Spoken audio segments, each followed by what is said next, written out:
Selamat malam para pendengar setia di seluruh Indonesia di Dongeng Aki Rukman. Selamat mendengarkan dan tetap merdeka.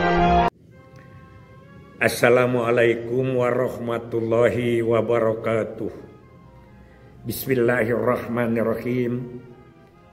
Alhamdulillahilladzi amarrona bisilatil arham wa nahana ani tafarruqi wal udzwan amma ba'du. Asyhadu an la ilaha illallah wahdahu la syarikalah wa asyhadu anna Muhammadan abduhu wa rasuluhu alladzi la nabiyya ba'dah amma ba'du.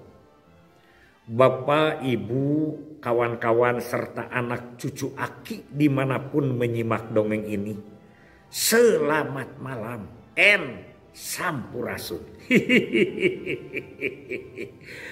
Memasuki malam ketiga, mudah-mudahan ini diselesaikan saja malam ini, cerita tentang KB di negeri gajah Thailand atau yang terkenal dengan kota Bangkok.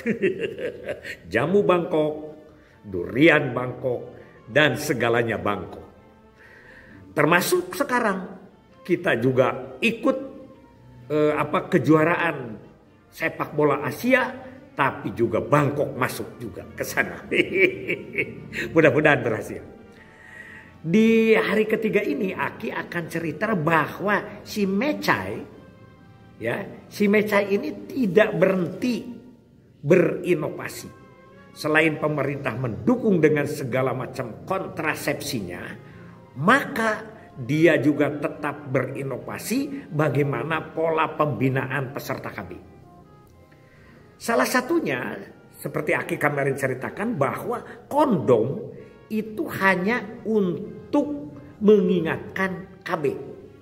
KB keluarga berencana itu hanya mengingatkan, ya. Tapi alat kontrasepsi yang lain tetap digencarkan. Bahkan justru ini yang dibina para peserta KB vasektomi, para KB IUD. Nah, si Mechai ini kerjasama dengan Amerika Sarah Nehwal. Amerika Sarah Nehwal ini adalah salah satu organisasi Amerika yang berada di Bangkok, ya, yang mengerjakan pemberdayaan masyarakat. Kerjasama si PDA ini, si asosiasi ini, yaitu di bidang pembinaan aseptor untuk memberikan bantuan atau pinjaman uang kepada yang memakai kontrasepsi. Jadi yang memakai kontrasepsi diberi pinjaman uang tanpa bunga.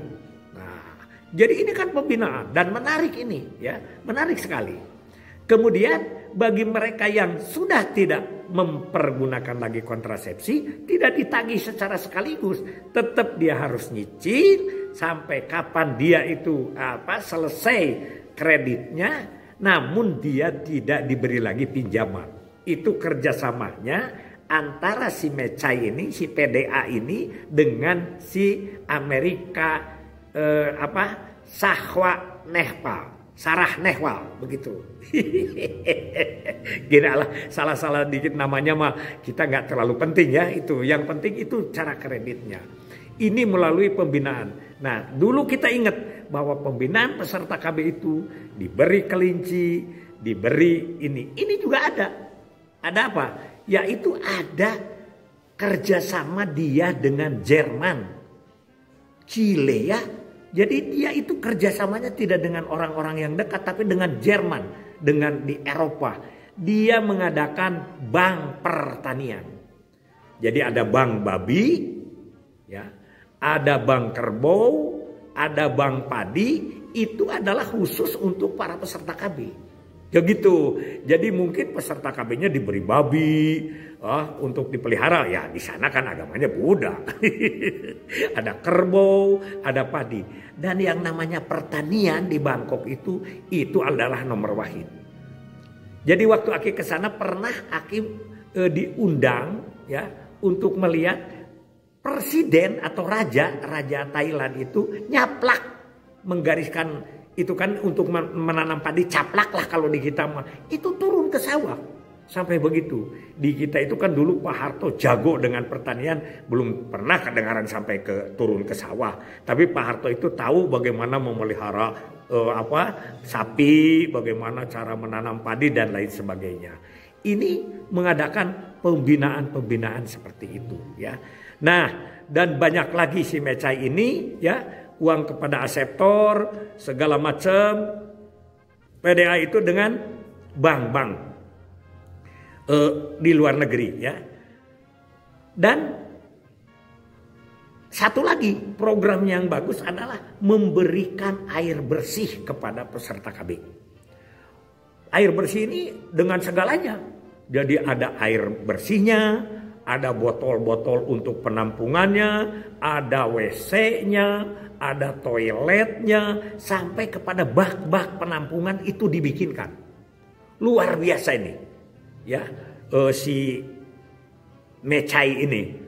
Jadi di sana itu lebih bergerak utama yang ada di swasta, non profit, daripada pemerintah itu hanya di belakang. Tutwuri handayani. Itu yang dilaksanakan. Sehingga gegap gempintanya KB di Thailand itu berdampak sangat signifikan terhadap keberhasilan. Pada tahun 1971 peserta KB itu baru 15%. Itu kalau di kita kan ada 3 dimensi ya, yaitu dimensi perluasan jangkauan, dimensi pembinaan, dan dimensi pelembagaan dan pembudayaan. 15% itu adalah dimensi perluasan jangkauan di bawah 35. Ya baru 15% lah dari PUS yang ikut KB-nya. Itu tahun 71. Tapi begitu masuk ke tahun 86, selama 15 tahun dia melejit peserta KB itu sampai 70%. Apakah di kita pernah 7%, 70%? Kalau dalam pencatatan pelaporan di kita sering melampaui 70%. Tapi kalau sudah hasil pendataan, kalau sudah hasil sensus kan gejret lagi ke bawah. Itu Aki ingat ya, di kota Bekasi itu sampai kata Bu Rosmini itu sekarang itu Ki, jadi hasil pendataan itu hanya 47 katanya begitu. Jadi di kita jarang masuk ke 70% hasil yang dilaksanakan oleh survei atau pendataan. Tapi kalau laporan itu sudah sering mencapai 70%. Ini 70% tahun 86. Berarti selama 15 tahun dia menaikkan 55% CU per PUS. Luar biasa ini. Ya. Dampaknya di mana? Tidak hanya mengukur kepada keberhasilan aseptor, itu makan biasa yang disebut input, proses, output, impact, dampak kan begitu. Kalau kata Pak Miftah itu dari Subang, itu begitu. Juga terhadap pertumbuhan penduduk. Ini turun 50%. Pada tahun 1971 pertumbuhan penduduk Thailand itu adalah 3,2. Tinggi itu 3,2%. Tapi tidak seperti Kenya ya. Nah, tapi pada tahun 86 itu menjadi 1,6%. Jadi hanya waktu 15 tahun menurunkan LPP sebanyak 50%. Itulah Thailand. Itulah Bangkok. Jadi Bangkok itu sekali lagi tidak hanya tersohor oleh pertaniannya yang begitu hebat. Mangga Bangkok, durian Bangkok, petai Bangkok, ya, jambu Bangkok begitu. Orangnya juga kayak Bangkok, kalau disebut gede, tinggi dan putih cantik itu kan disebutnya oleh orang Bangkok di kita itu ya begitu. Tapi juga program KB-nya itu sangat aduhai dilaksanakan. Padahal itu adalah koordinasi dengan pihak swasta dan masyarakat. Sekian dulu aja dari Aki. Mudah-mudahan ini di Bangkok menjadi inspirasi bagi kita semua ya. Karena ini diakhiri dulu sampai ke sini. Nanti kita akan cari lagi negara-negara mana yang berhasil, yang tidak berhasil tentang program KB dan kependudukannya. Hasbunallah wa ni'mal wakil, ni'mal maula wa ni'man nasir. Wassalamualaikum warahmatullahi wabarakatuh.